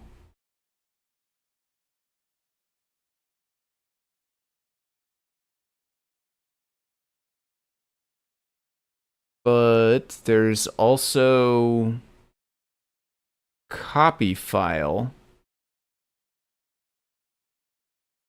And there's also upload file. Upload file is what I want though. Looks like the logger logs to the logger. Yeah, in circup it does.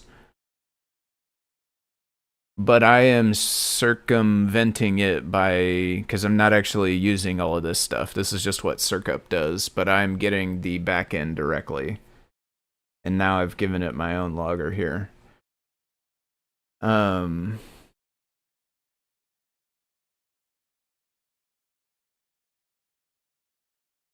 Copy a file from the host PC of the microcontroller.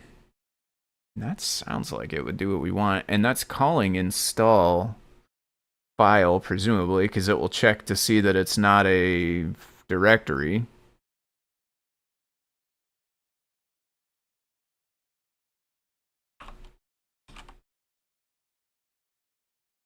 Is this print gonna not work because of the handler and the logging and all the nonsense?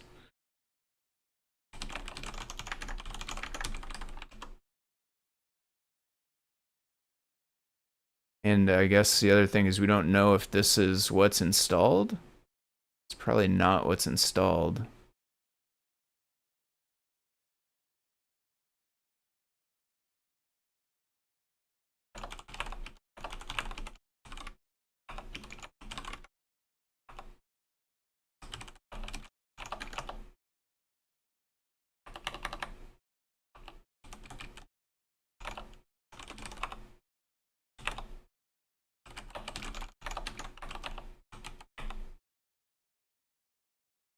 Sure, we're getting the version that I just edited with a print statement.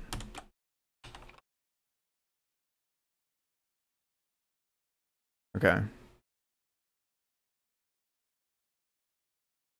I did edit this, right?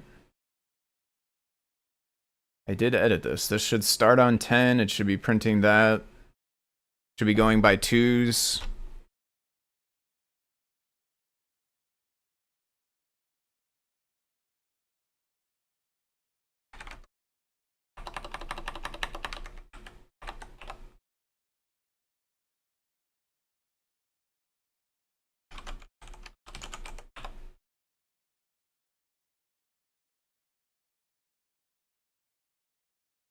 And it has not created like something.py, so that's good. Didn't just give it the wrong name. But yeah, it's definitely not uploading.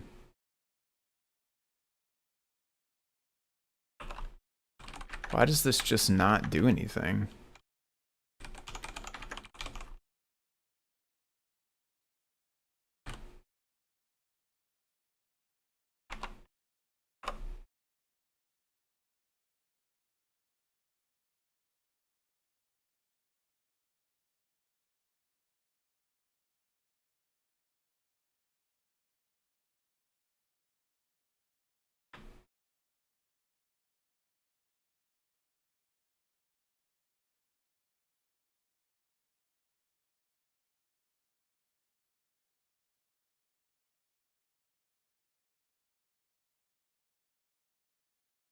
To copying into lib?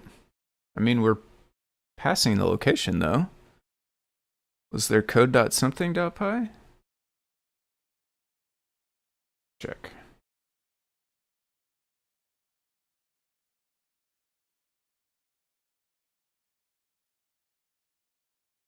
Ooh, good catch. Yeah, There is code.py something.py, all one name. Okay, it is working. We just gave it the wrong thing. Upload file.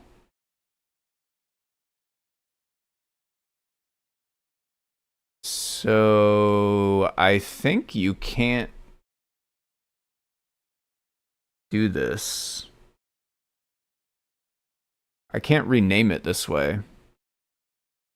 This will only upload the file. It will not. You cannot change its name. That's what it looks like to me. The location can only be a directory. I tried to give it a file thinking it would rename the my file to what I gave it, but it appended its own file onto what I gave it, which got all crazy. So our choices are upload it under its own name and then copy it to CodePy.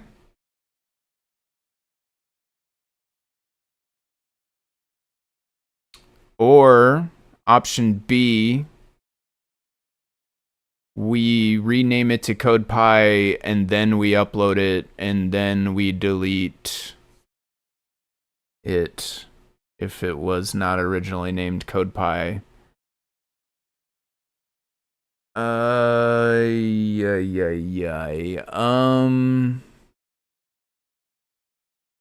Well, I don't really like deleting CodePy on the local device. I guess if we put it in the temp directory, it wouldn't be so bad.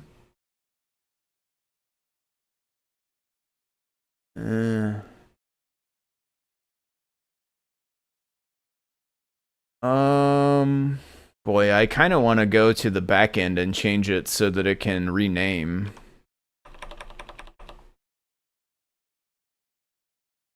All right, let's just do it this way for now. So let's upload it under whatever name it is, and then let's backend copy file, whatever name it is, to CodePy.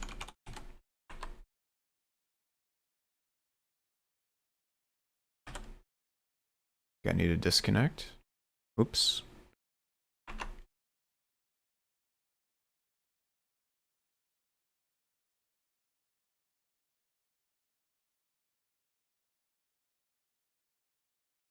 Still not working though.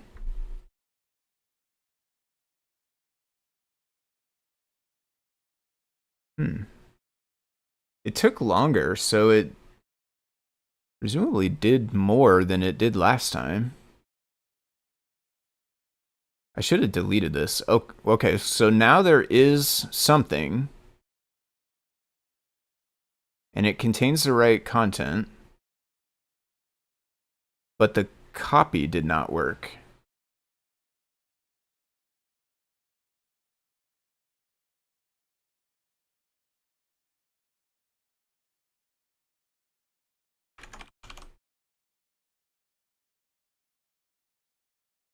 I need to be in the web backend.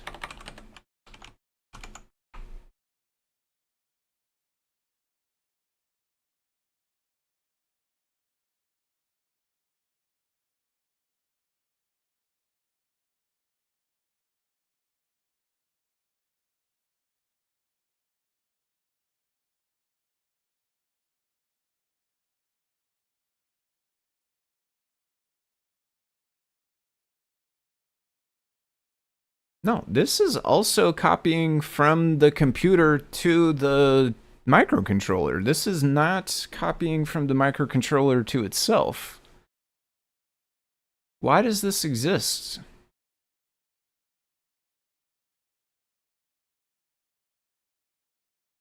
How does it differ from this?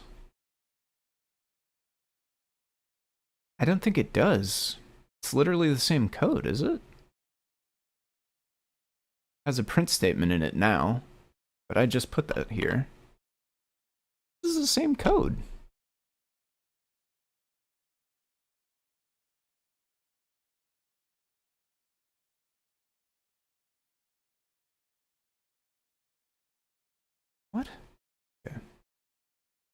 Is there a rename? Module update file exists. Device present, get device versions, get free space, lister.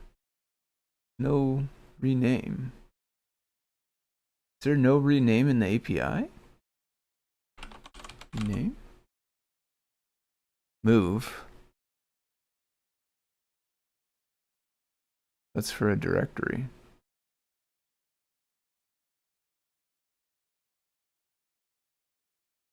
Who's the file? I don't understand the way these docs are laid out very well.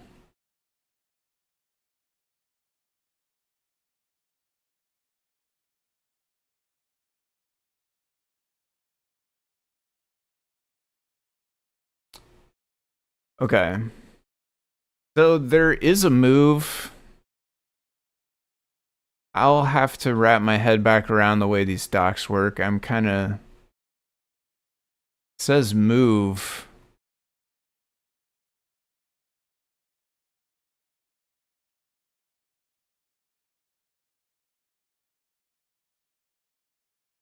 But I don't know what is the endpoint or the...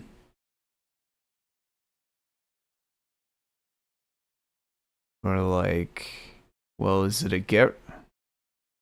Yeah, I need to figure out the API again. I don't know if you get... I mean, it wouldn't be a get request to move, so it would have to be a... Post, one would think, or something. Or is move a verb? Is that a thing?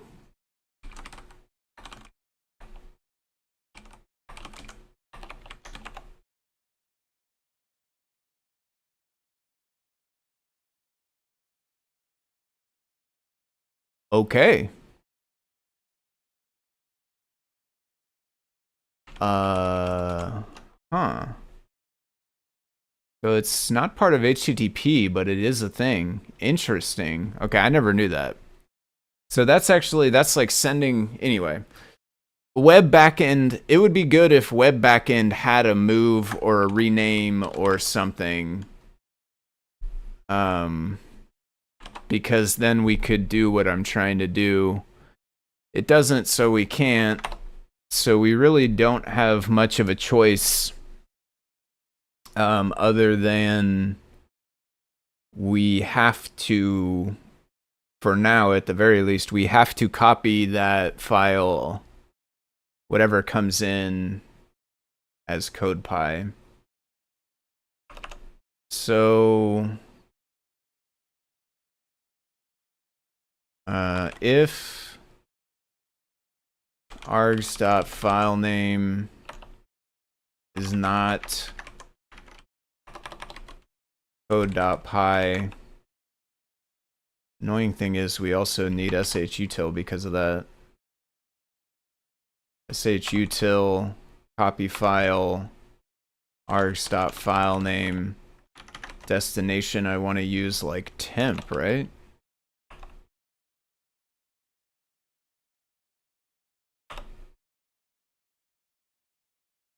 /temp /CodePy. Maybe we should just do it regardless, honestly. We just always do that. And then when we upload the file, we upload temp CodePy. We could also just not delete it. It'll get overwritten next time.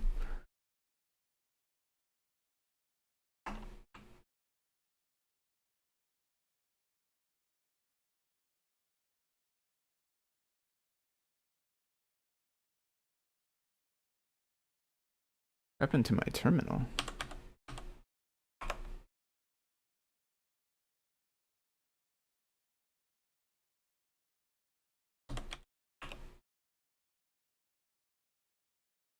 Now it just instantly fails.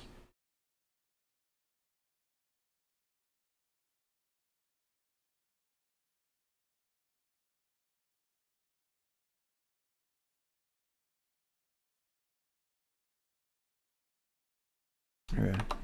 I'm gonna try this not in temp. Assume that that's the problem.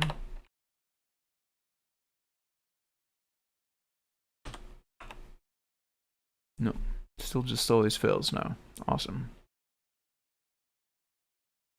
SHUtil is not working.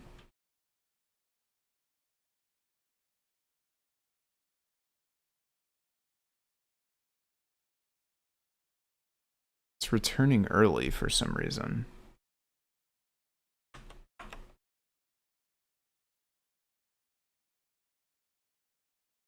Why is this all of a sudden broken?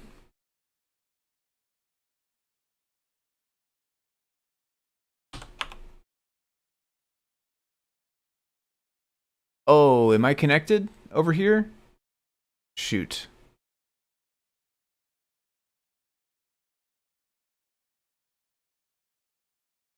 Why does it not... Does it not give any kind of better error, though?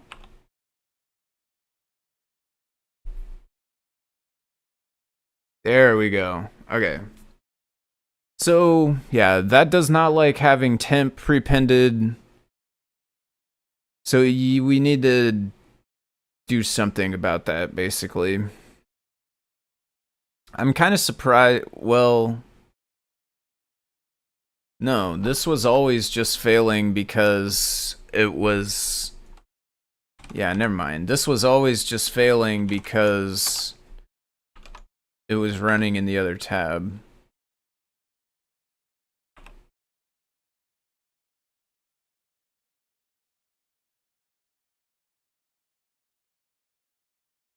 Unfortunately, though, we would not, even if this one failed, we would not know because the old CodePy would still be there and I didn't change it.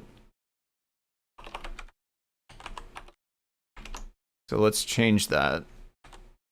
Try once more.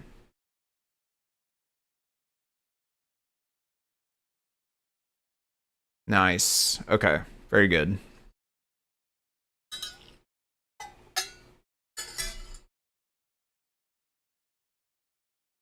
Okay. Get rid of the print data thing. Data.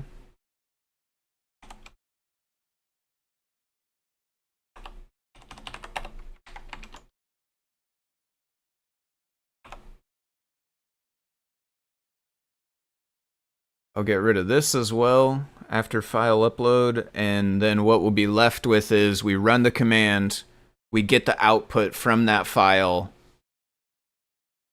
We're done. And we should also double check that the end thing is working. Because theoretically we want to do that as well. So what if we did, if I equals 5 print and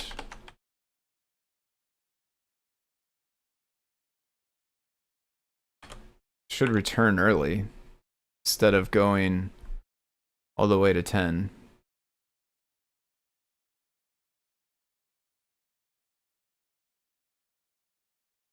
Yeah, nice. Okay. So this way, especially when it's used like with PyTest and it's running like 10 things in a row or whatever, it can print end at the end of each test so that it can move on to the next test without having to wait the remainder of the duration, whatever it set it to, 20 seconds or 30 seconds or whatever. Because some tests might take longer than others, and some tests might need to have a long duration in case they take a longer time, but it's also possible for them to pass in a shorter time, and so they can print this to signify that they're done. All right, I think that is where I am going to end it for the day. I basically got what I wanted, which is a web workflow version of this runner script, which can push a file to the device, run it, get the output that it prints, and then return that back to the caller. The stuff that is remaining that does still need to be done is the password needs to come in from an argument instead of being hard-coded. The port needs to get used. Right now, I'm not putting a port on there.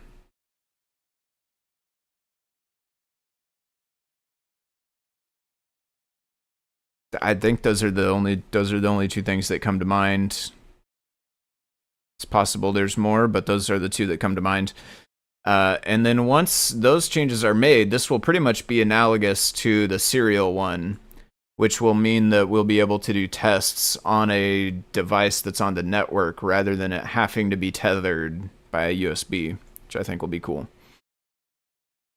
Okay.